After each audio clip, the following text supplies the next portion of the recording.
Hi అండి, అందరికీ నమస్తే. Welcome back to our channel.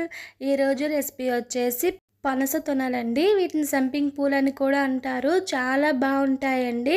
ఎవరైనా సరే చాలా ఈజీగా చేసుకోవచ్చు. చాలా సింపుల్ ప్రాసెస్ అండి.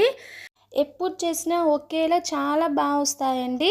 ఈ వీడియో ఎక్కడ స్కిప్ చేయకుండా ఎండ్ వరకు చూడండి. మీకు కూడా చాలా ఈజీ అనిపిస్తుంది. అలాగే ఈ ఛానల్ని సబ్స్క్రైబ్ చేసుకోకపోతే ప్లీజ్ సబ్స్క్రైబ్ చేసుకోండి.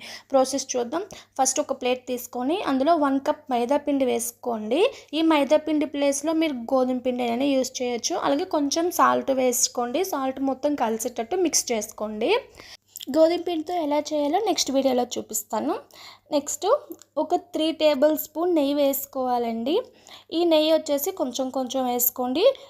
ఒక్కో పిండికి ఒక్కోలా ఉంటుందండి నెయ్యి అనేది. ఎందుకంటే ఒక పిండికి ఎక్కువ పడుతుంది, ఒక పిండికి తక్కువ పడుతుంది. మీరు తీసుకునే పిండి బట్టి మీరు నెయ్యి వేసుకొని కలుపుకోవాలండి. కలిపేటప్పుడు పిండి ఇలాగ ఉండలా రావాలండి. ఒకవేళ అలా రాకపోతే మరికొంచెం నెయ్యి వేసుకొని పిండి కలుపుకోవాలి. అలాగే కొంచెం కొంచెం వాటర్ తీసుకొని చపాతీ పిండిలా కలుపుకోవాలండి. కొంచెం కొంచెం వేసుకొని కలుపుకోండి. ఒకేసారి అయితే పల్చగా అయిపోతుందండి. అందుకు కొంచెం కొంచెం వాటర్ వేసుకుంటూ కలుపుకుంటూ ఉండాలి. అలా అయితే మనకి వాటర్ ఎన్ని వేయాలని తెలుస్తుంది. చూడండి, ఈ విధంగా చపాతీ పిండిలా కలుపుకోవాలి. చపాతీ పిండి అంటే మరి హార్డ్గా కలుపుకోవద్దండి, సాఫ్ట్గా కలుపుకుంటే సరిపోతుంది. చూడండి, ఈ విధంగా కలుపుకోవాలి. ఇగోండి, ఇలాగా సాఫ్ట్గా కలుపుకోవాలి. ఇలా అయితే చాలా బాగా వస్తాయండి కరెక్ట్గా. దాని మీద కొంచెం నెయ్యి వేసుకొని మూత పెట్టేసుకొని పక్కన పెట్టేసుకోవాలి. ఒక 2 మినిట్స్, ఎక్కువ కాదు, ఒక 2 మినిట్స్ పక్కన పెట్టండి. ఒక 2-3 మినిట్స్ అయ్యాక ఒకసారి మళ్ళీ కలుపుకోండి. ఎందుకంటే నెయ్యి వేసుకున్నాం కదా, అందుకు ఒకసారి నెయ్యి మొత్తం కలిసేటట్టు కలుపుకోవాలి. ఇలాగే బాల్స్లా చేసుకొని పక్కన పెట్టుకోండి. నేను ఇదే ప్లేట్ మీద అయితే చపాతీలా పాముకుంటున్నానండి. మీరు చెక్క పీట అయినా తీసుకోవచ్చు, లేదా చపాతీ పీట మీదైనా మీరు చపాతీలా చేసుకోవచ్చు. నేను ఇదే ప్లేట్ మీద అయితే చేసేసుకుంటున్నాను. చపాతీలా చేసుకోవాలండి. ఇలా ఇది షేప్ అనేది ఏమి ఉండదండి. మీరు ఎలా చేసుకున్నా ఓకే. చపాతీ రౌండ్గా రావాలి, స్క్వేర్గా ఉండాలని ఏం లేదు. ఇలా చపాతీలా చేసుకొని చూడండి, ఈ సైజులో చేసుకుంటే సరిపోతుంది. మరీ పల్చగా చేసుకోవద్దు, మాడిపోతే ఫ్రై చేసేటప్పుడు. కట్ చేసేటప్పుడు దగ్గరగా కట్ చేయొద్దు. జస్ట్ ఒక 1/2 ఇంచ్ అలా ప్లేస్ పెట్టుకొని కట్ చేసుకోవాలి. ఎందుకంటే మనం ఫోల్డ్ చేయడానికి వీలుగా ఉండాలి కదా, అందుకోసం. ఇవ్వండి, చూడండి, నేను చూపించినట్టు ఇలాగ ఒక 1/2 ఇంచ్ గ్యాప్ పెట్టుకొని కట్ చేసుకోవాలి. అది కూడా మళ్ళీ చివరి అంచుల వరకు కట్ చేసుకోవద్దు. ఆ ఎడ్జెస్ వైపు కొంచెం ప్లేస్ వదిలేసి కట్ చేసుకోవాలి. కట్ చేసేటప్పుడు చాలా స్లోగా కట్ చేసుకోవాలి. ఫోల్డ్ చేసుకోవాలండి, మడత పెట్టేసుకోవాలి. ఒకదాని మీద ఒకటి వేసుకుంటూ మడత పెట్టేసుకోవాలి. ఫోల్డ్ అనేది చేసుకోవాలి. చూడండి, ఇలాగ ఫోల్డ్ అనేది చేసుకోవాలి. అలాగే ఈ లాస్ట్ ఎడ్జెస్ అనేది కొంచెం ఇలాగ ప్రెస్ చేసుకోవాలి. ఇలాగ అణిచి పెడితే సరిపోతుంది. దానికి వాటరు ఆయిల్ ఏం అప్లై చేయాల్సిన అవసరం ఏం లేదు. జస్ట్ అలా ఫోల్డ్ చేస్తే సరిపోతుంది. చూడండి, ఎంత బాగా వచ్చాయి కదా. ఇది మీరు పిల్లలకి ఒక్కసారి చూపించినా కూడా వాళ్ళే చేసి ఇచ్చేస్తారండి. మీకు హెల్ప్ అవుతుంది కదా, అందుకు. చూడండి, ఇంకో చపాతీ కూడా మీకు చేసి చూపిస్తాను. ఇది కూడా ఒక బాల్ తీసుకొని చపాతీలాగా వేసుకోవాలి. దీన్ని కూడా సేమ్ యాజ్ ఇట్ ఈజ్ అలాగే కట్ చేసుకోవాలి. మీకు ఫస్ట్ చెప్పినట్టు చివరి వరకు కాకుండా కొంచెం స్పేస్ ఉంచుకొని కట్ చేసుకొని ఒకదాని మీద ఒకటి వేసుకుంటూ ఫోల్డ్ చేసుకోవాలి.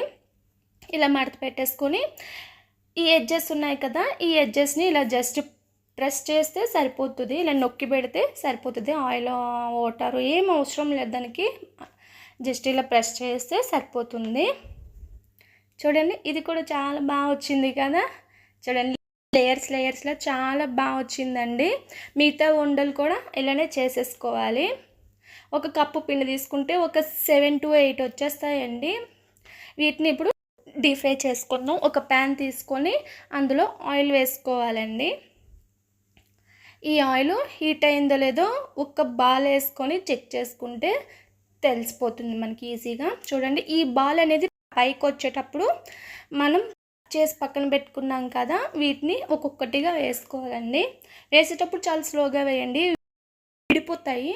వేసేటప్పుడు చాలా స్లోగా వేసుకోవాలి. ఒక్కొక్కటి వేసుకోండి. ఇంకోండి, ఈ విధంగా ఒక్కటి వేసుకుంటే